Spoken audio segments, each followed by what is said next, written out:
तो दोस्तों हम लोग बात कर रहे थे कि जो नाज़ी पार्टी जो हिटलर की पार्टी थी वो किस तरीके से वजूद में आई। तो सबसे पहले वो लोग चुनाव में ठहरे। ठीक है, 1928 का जो चुनाव था उसके अंदर वो लोग कॉन्टेस्ट करे तो केवल वहाँ पर जो है ना उन लोग को 2.6% वोट आए। बहुत कम थे। लेकिन उसके बाद में ठीक है, फिर जब उन्होंने अगली बार चुनाव लड़ा 1932 में, तो फिर क्या हुआ वहाँ पर, वो फिर लार्जेस्ट मेजॉरिटी पार्टी बन गई। यानी चुनाव में उनको सबसे ज़्यादा वोट है 37% वहाँ पर के जर्मन के जो लोअर हाउस होती है पार्लियामेंट के उसके अंदर। तो इसी से जो है ना वहाँ पर का जो लीडर था वो हिटलर बन गया। तो जैसा मैंने कहा था कि इसकी बहुत बड़ी वजह ये थी कि वहाँ पर के जो मिडिल क्लास लोग थे, वहाँ पर के जो नौजवान थे, ठीक है, वो लोगों को बहुत उम्मीद थी हिटलर से। खासकर जब डिप्रेशन डिप्रेशन के बाद से फिर ट्रीटी ऑफ वर्साइल के जो उन लोग के ह्यूमिलेटिंग टर्म्स थे, तो इसी की वजह से वहाँ पर के लोगों ने उसे चुना और उनको लगता था कि जो है ना उनकी खोई हुई इज्जत जो थी वो जो है ना हिटलर वापस लेके आएगा। ठीक है, तो फिर हम लोग टॉपिक को कंटिन्यू करते हैं। उसके बाद में ये कहा गया है वहाँ पर के जो बच्चे होते थे जर्मन के तो ये जो बच्चे जब 6 से 10 साल की उम्र में होते थे, ठीक है, तो उनको हाथ में एक झंडा दिया जाता था और जिससे फिर उनको जो है ना हिटलर के बारे में और अपनी कंट्री के बारे में उनको सिखाया जाता था स्कूल के अंदर बचपन से ही, कि अपनी हिटलर के लिए जीना, हिटलर के लिए मरना, कंट्री के लिए जीना, कंट्री के लिए मरना। ठीक है, इस तरीके से आइडियोलॉजी उनके पैदाइश से ही उनके दिमाग में डाल दी जाती थी। ठीक है, एक राइटर के मुताबिक, एक ऑथर के मुताबिक बच्चा जब 3 साल का हो जाता था तब उसके हाथ में एक झंडा थमा देते थे। ठीक है, झंडा थमा के उसको बोलते थे, ठीक है, जय हिटलर, ठीक है, जय हिटलर। तो ये उनको सिखाया जाता था। तो जब फिर वो लोग फिर उनके स्कूल के अंदर भी उसी का ही उनको एजुकेशन दिया जाता था। फिर जब वो मर जाता था, ठीक है, उसको साथ में झंडा जो होता था जर्मन का उसके साथ दफनाया जाता था। यानी उस तरीके का उसको पैट्रियट, देशभक्त बनाया जाता था और हिटलर का मुरीद बनाया जाता था बच्चे को। अब देखेंगे वो वुमेन्स के बारे में। ठीक है, औरतों के बारे में उसका क्या ख्याल था। तो ठीक है, औरतों के बारे में उसका ये ख्याल था कि औरतें जो हैं वो जंग से दूर रहे, क्योंकि औरतें जो होती हैं वो, ठीक है, सिपाही को जन्म देती है। सिपाही को यानी जो जर्मन के जो नागरिक है उनको जन्म देती है और वो फिर बाद में जाके वॉरियर बनते हैं, लड़ाकू बनते हैं। तो वो एक माँ जो है ना उसका पहला घर है जो यहाँ पर बच्चे को शिक्षा मिलती है। अच्छा, तो यहाँ पर देखिए कुछ चीज़ें, जब हिटलर वहाँ पर वजूद में आया, पावर में आया, तो उसने क्या किया, देखिए क्या क्या किया। सबसे पहले तो वहाँ पर की डेमोक्रेसी, जो भी वहाँ पर कम्युनिस्ट वगैरह पार्टी थी, वहाँ से लात मार के उसने बढ़ा दी, जर्मन से उसको खाली कर दिए सारे जो पार्टी थी उनको। या तो जो है ना वो जो पार्टी थे जो उसके लीडर थे, या तो उनको अरेस्ट कर लिया गया या उनको तो कत्ल कर दिया गया जो है ना हिटलर द्वारा। और फिर जो माइनॉरिटी थी वहाँ पर की, जैसा वहाँ पर ज्यूज थे, ठीक है, जिप्सीज थी, उन लोगों को भी जो है ना कंसंट्रेशन कैंप्स में, कैद खानों में डाल दिया गया या तो फिर मार दिया गया। तो इस तरीके से वहाँ पर फिर जुल्म और ज़्यादती जो है ना वहाँ पर बढ़ने लगी। आगे हम लोग बात करेंगे किस तरीके से जो है ना एक एक्ट 1931 के एक्ट की तरफ जो पास हुआ, ठीक है, और किस तरीके से हिटलर के पास सारा पावर आ गया और हिटलर बन गया सुपर पावर। ठीक है, हम लोग बात करेंगे हमारे अभी अगले स्लाइड में।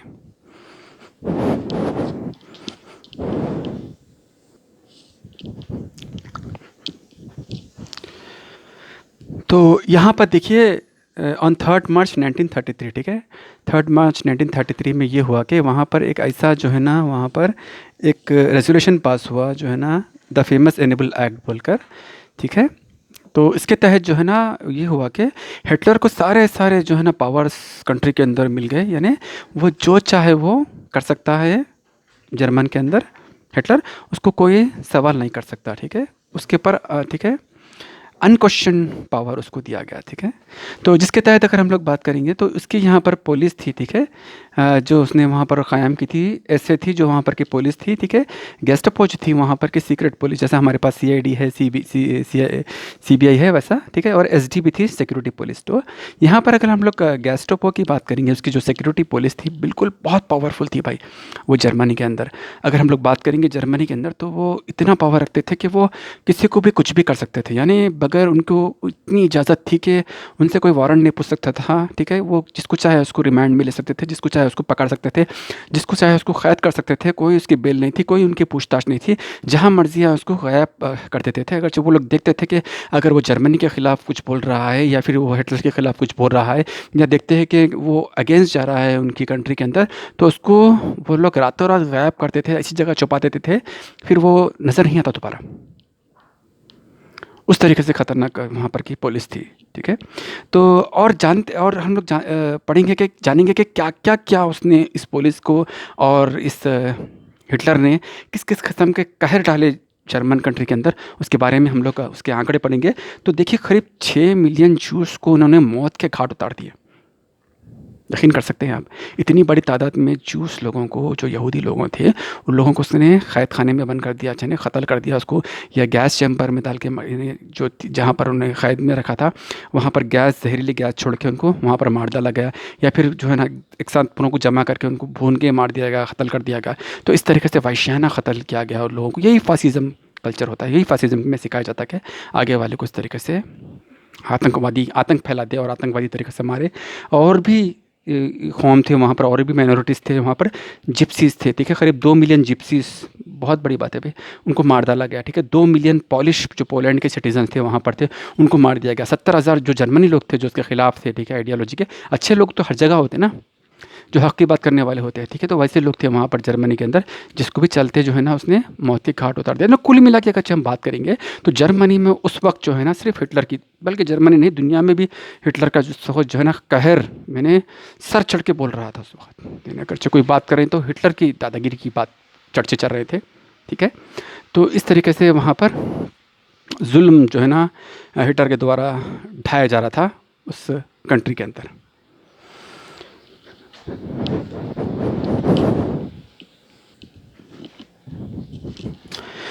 तो दोस्तों इसी के साथ ही हमारी ये टॉपिक, ठीक है, जिसका नाम था राइज़ ऑफ फासिज़म नाज़िज़म, ये पार्टी हमारी जो टॉपिक थी हमारी, ये ख़त्म हो गई है, ठीक है। बहुत आसान टॉपिक थी, ठीक है। अगर इसका कुछ डाउट है तो मुझसे पूछना, डिस्क्रिप्शन में लिखना, मैं कोशिश करूँगा आपको उसका जवाब दे, ठीक है, उसको सॉल्व करें।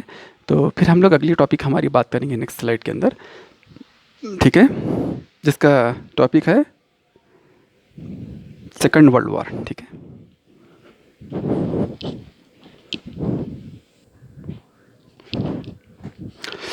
तो हमारा अगला टॉपिक है second world war from 1939 to 1945, ठीक है।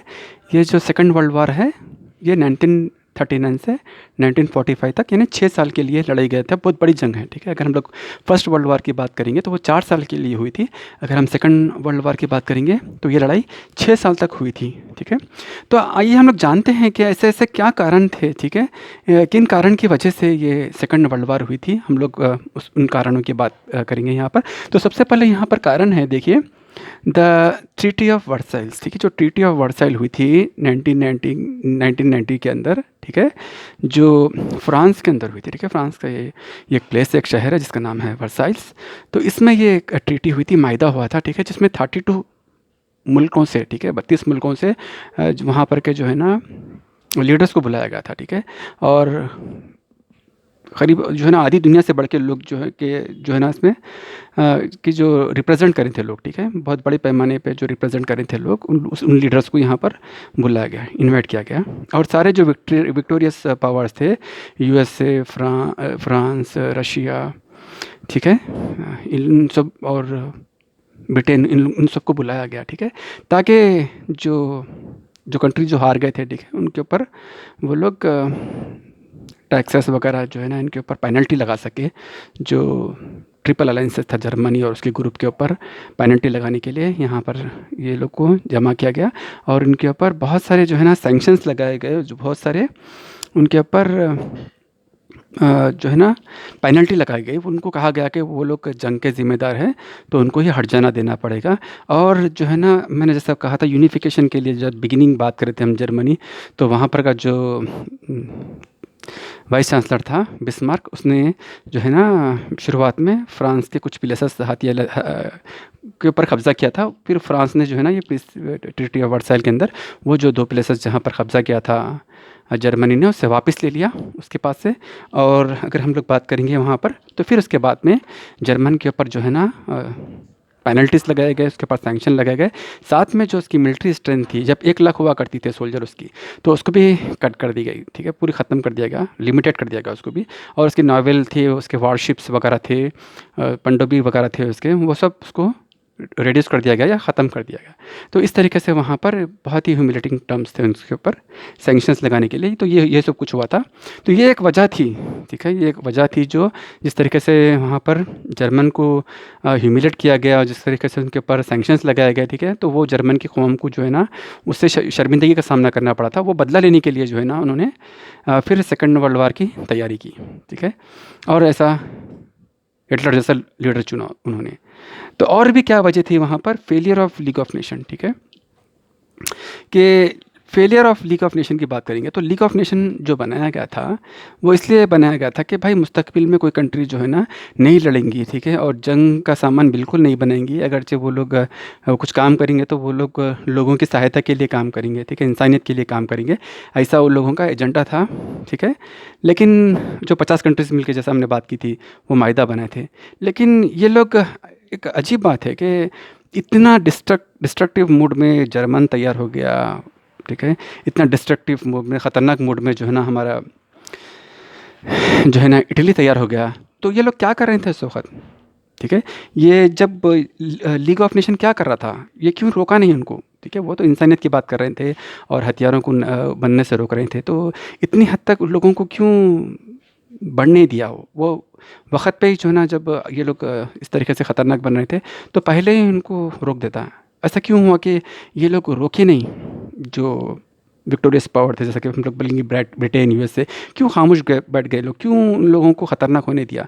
तो इसके पीछे एक वजह है, ठीक है, कारण है इसकी वजह कि ये चाहते थे कि ठीक है इनको यूज़ करके, इटली और ब्रिटेन को यूज़ करके, ठीक है, ये लोग रशिया को ख़त्म करना चाहते थे दरअसल में। क्योंकि रशिया की जो उन लोग की आइडियोलॉजी थी रशिया की, जैसा हमने पढ़ा था कि वो सोशलिस्ट कंट्री थी, ठीक है, वो कम्युनिस्ट कंट्री थी, तो वो उनको रशिया से ख़तरा था। लेकिन कुछ और हो गया, ठीक है, वो लोग इस्तेमाल करना था चाह रहे थे रशिया को, लेकिन ऐसा हुआ नहीं, ठीक है। वो लोग ऐसा ही बहुत ख़तरनाक सपोले बन गए, ठीक है, सांप के, कि वो बाद में उन्हीं को डस लिया, ठीक है। हम लोग आगे पढ़ेंगे इसके बारे में कि जर्मन किस तरीके से वेंचफुल हो गया उसके बारे में।